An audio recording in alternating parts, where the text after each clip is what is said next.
Think about what you did today. The small things. You chose the seat by the window. You lingered in the shower a little too long. You scrolled through your phone instead of going to bed.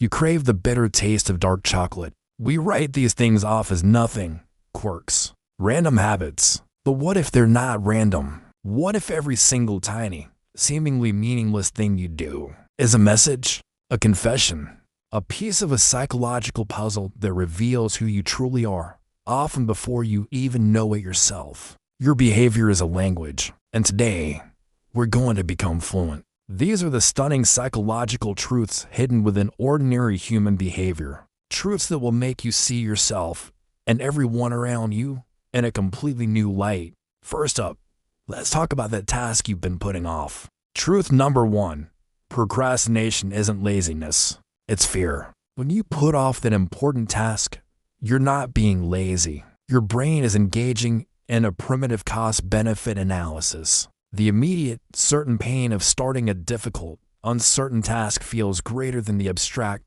future pain of a missed deadline. So you choose the lesser pain, distraction. It could be cleaning your entire apartment, watching another episode, or falling down a research rabbit hole on something completely unrelated. This is your brain's way of prioritizing short-term emotional repair over long-term achievement.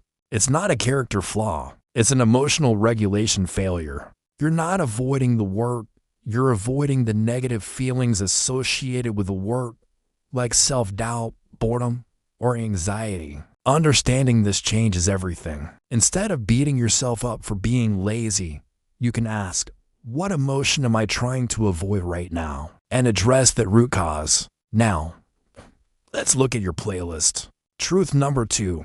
Your music taste reveals your brain's processing style. People who love complex music like jazz, classical, or intricate progressive metal often have brains that crave and excel at processing multiple streams of information at once. They find chaos beautiful because their minds are built to find patterns within it. Their brains enjoy the mental workout of following complicated melodies, shifting time signatures, and dense harmonic layers. Conversely, a preference for simple, repetitive pop or lo-fi beats can signal a brain that seeks order, predictability, and uses music as a tool for emotional regulation, not stimulation.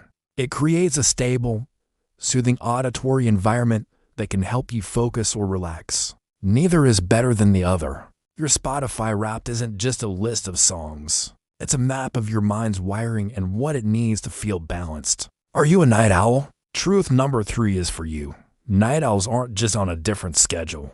They're on a different evolutionary path. This preference for staying up late isn't just rebellion against the 9-to-5 world. Research suggests that eveningness may be linked to higher cognitive flexibility and creativity. Think about it. When the world sleeps, the external demands stop. There are no emails to answer, no calls to take.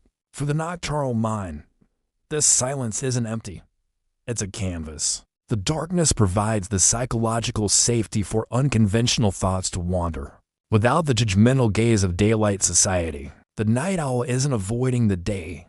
They're meeting a more authentic, less filtered version of their own mind. It's in those quiet, late hours that some of the most innovative ideas are born. Next, let's go to a party. You find yourself backed into a corner, exhausted after just 5 minutes of small talk. Here's truth number 4.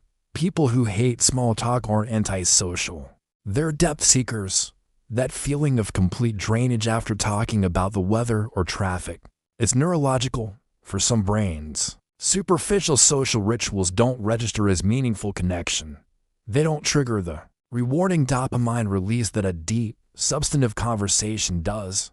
So, they're not being rude by seeming bored or distant. Their brain is literally starving for nutritional value. They crave the cognitive and emotional calories of real intimacy, discussing ideas, dreams, and vulnerabilities, not the empty carbs of polite, formulaic chatter. They want to know what makes you tick, not just how your commute was. What about that friend who always has a witty, cutting remark? Truth number 5. Chronic sarcasm and dark humor are often shields for high sensitivity. The person who always has a cynical comeback isn't necessarily a pessimist at heart.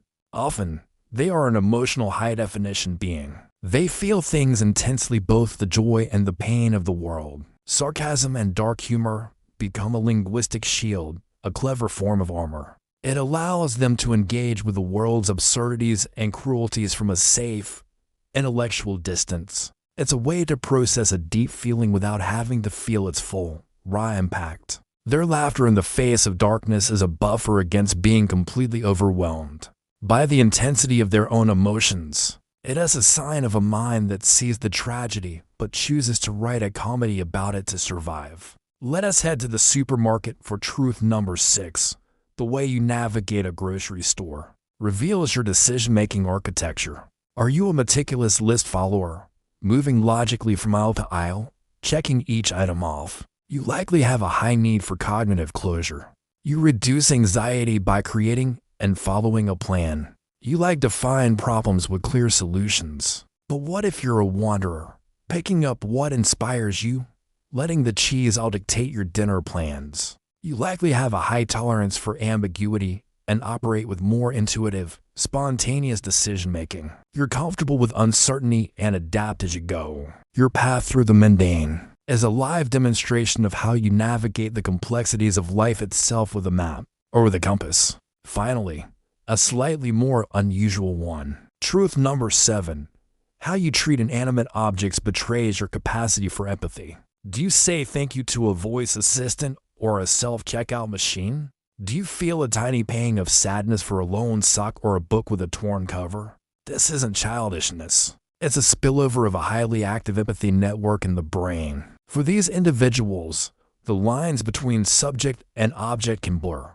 This trait is often found in highly creative and compassionate people who project consciousness and narrative onto the world around them. Their world isn't dead matter.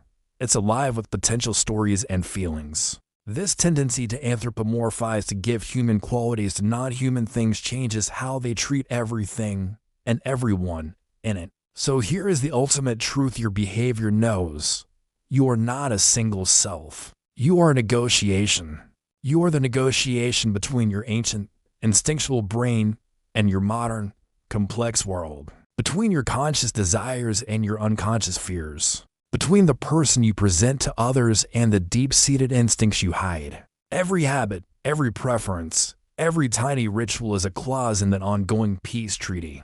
That long shower is your modern-day cave of solitude. That window seat is your observatory post. The late night is your sacred sanctuary. The dark joke is your intellectual armor. Stop dismissing your quirks as meaningless. Start listening to them. They are the most honest conversation you will ever have with yourself. They are the whispers of your deeper mind, trying to tell you who you've been all along. Pay attention. You might be surprised by who you meet. Thanks for watching. If this resonated with you, give it a like and subscribe for more journeys into the human mind.